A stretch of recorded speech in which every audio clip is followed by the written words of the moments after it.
ہم مسلمانوں کا یہ اجماعی عقیدہ ہے کہ یہ مصحف قرآن حکیم باللفظ محفوظ ہے، بالمفہوم نہیں۔ احادیث زیادہ تر بالمفہوم ہے، چند ایک باللفظ بھی ہیں، لیکن قرآن پاک ورڈ بائی ورڈ اللہ کا کلام ہے اور اس میں کوئی تبدیلی نہیں ہے۔ ایون جو رسم الخط نبی علیہ السلام نے لکھوایا تھا اس میں بھی کوئی چینج نہیں آئی۔ یہ جو آپ کو زبر زیر پیش یا نقطے نظر آتے ہیں، اس سے کوئی فرق نہیں پڑتا۔ اردو زبان میں بھی کئی الفاظ ہیں، مثلا اردو میں دن جو لکھا جاتا ہے، دال اور نون لکھا جاتا ہے، ہم دال کے نیچے زیر نہیں ڈالتے، لیکن ہمارے بچے کو بھی پتا ہے میں نے دن یا داننی سے پڑھنا، کیونکہ دن اور دان کوئی لفظ نہیں ہے اردو کا، بغیر زبر زیر کے بھی ہم اسے دن ہی پڑھتے ہیں۔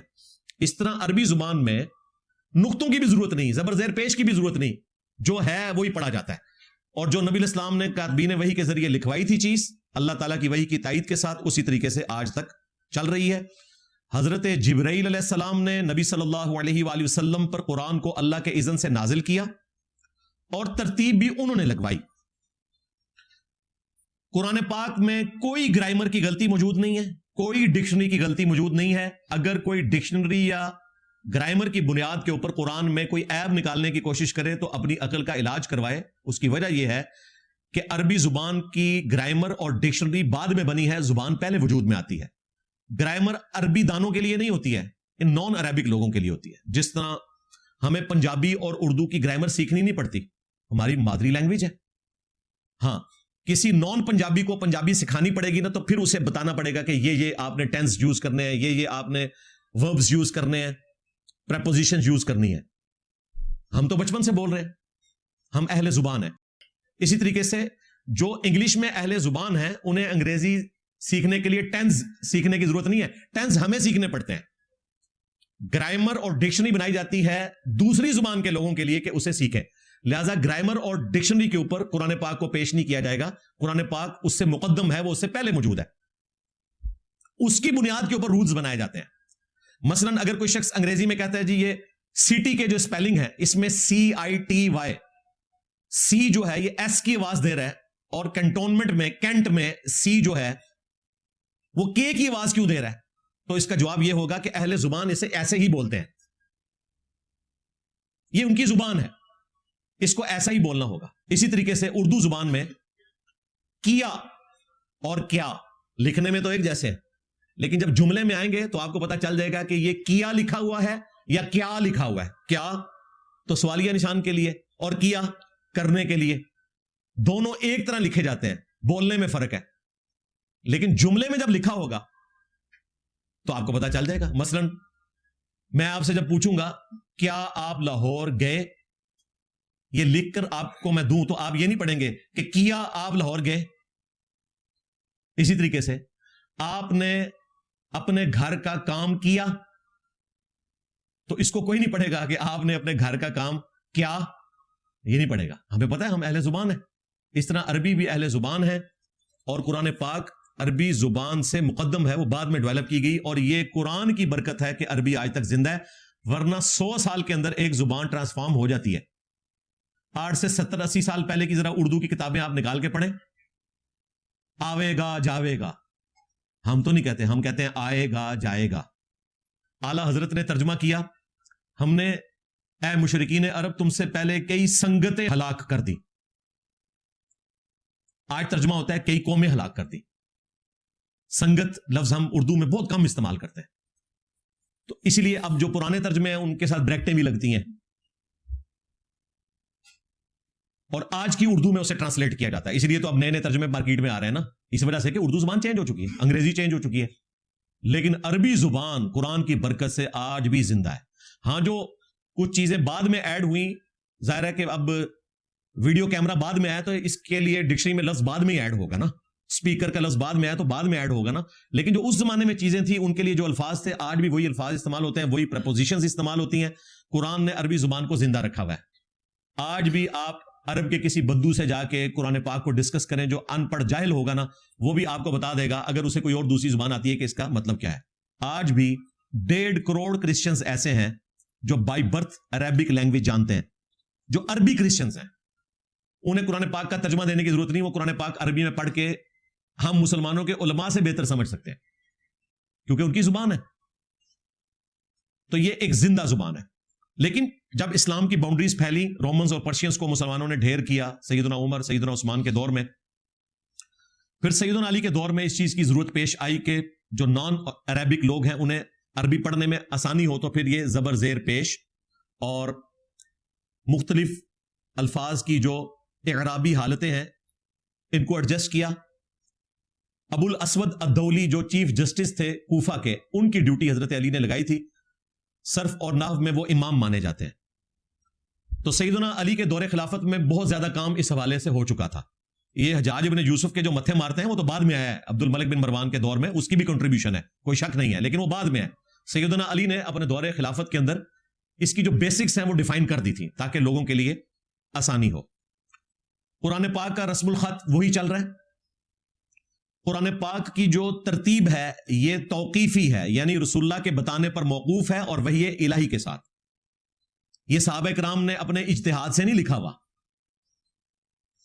قرآن پاک جس ترتیب میں اس وقت ہمارے پاس موجود ہے یہی ترتیب لوح محفوظ میں بھی ہے. اس میں سورۃ الفاتحہ سے ہی قرآن سٹارٹ ہو رہا ہے اور والناس آخری سورت ہے. اگرچہ قرآن پاک کی ترتیب نزولی یہ نہیں ہے، چونکہ قرآن پاک سرکمسٹانسز کے اوپر نازل ہوا ہے، اس لیے اس کی ترتیب ہمیں آکورڈ لگتی ہے اس حوالے سے کہ جی سورۃ العلق 30ویں پارے میں کیوں ہے؟ اس لیے کہ قرآن پاک حالات و واقعات پہ نازل ہوا ہے. جس طرح ایک سلیبس کی بک ہے یا آئین کی کتاب ہے تو شک اس وقت اپلائی ہوتی ہے جب آپ اس کیٹیگری میں فال کرتے ہیں. اس کے لیے ضروری نہیں ہے کہ آپ پہلے دن پہلی کیٹیگری میں ہی فال کریں گے. تو قرآن پاک سرکمسٹانسز پہ نازل ہوا، اس لیے 23 سال تک نازل ہوتا رہا.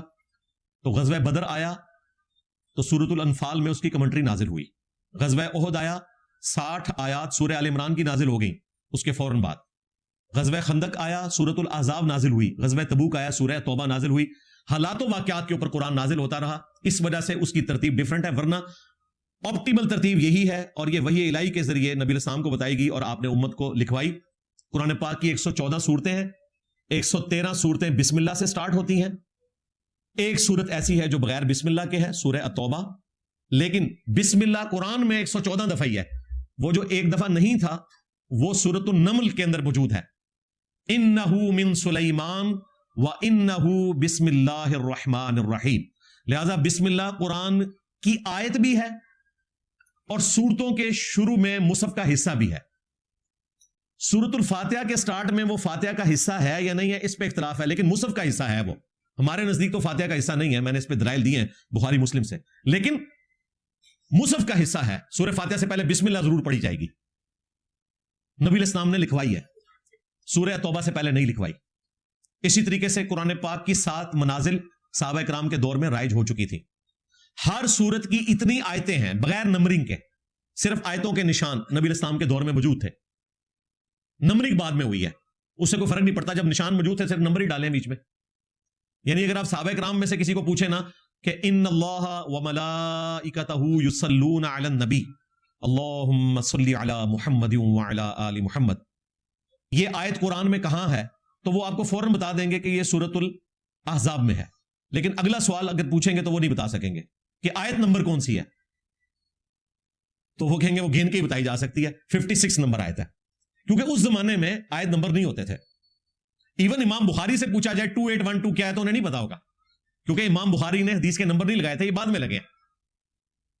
اور امام بخاری خوش ہوں گے کہ یار یہ مسئلہ ہی حل ہو گیا، بجائے اتنی لمبی حدیث یاد کرنے کے آپ ایک نمبر بتا دیں. امام مسلم سے پوچھیں 240 کیا ہے تو انہیں نہیں پتا ہوگا. ہاں جب آپ بتائیں گے کہ علی سے محبت نہیں رکھے گا مگر مومن، علی سے بغض نہیں رکھے گا مگر منافق، تو کہیں گے ہاں یہ میں شروع کے چیپٹر میں لے کے آیا ہوں حدیث، یہ انہیں پتا ہوگی. تو نمبرنگ کی کتنی برکت ہے. احادیث کے نمبر تو یہ 40-50 سال پہلے لگے ہیں. قرآن کے نمبر تو چلے پہلے لگ گئے تھے، احادیث کے تو نمبر اب لگے ہیں. حدیث کے بھی نمبرز کوئی نہیں ہوتے تھے. کتنی آسانی ہو گئی ہے. تو قرآن کی صورتیں، صورتوں کی آیات اور منازل، یہ 3 چیزیں ایسی ہیں جو نبی الاسلام اور صحابہ کے زمانے میں رائج تھی. باقی ساری چیزیں بعد کے لوگوں کی ہیں. قرآن کو 30 پاروں میں تقسیم کرنا یہ بنو امیہ کے دور میں ہوا آسانی کے لیے کہ آپ 30 دنوں میں قرآن مکمل کر سکیں. اور اس میں مس ہینڈلنگ بھی ہوئی ہے. دیکھ لیں سورۃ الحجر کی ایک آیت جو ہے وہ پارہ نمبر 13 میں ہے اور پوری سورہ ہجر جو ہے وہ پارہ نمبر 14 میں ہے. ایک آیت وہ بھی اتنی سی تو 2 پاروں میں ٹوٹ گئی ہوئی ہے.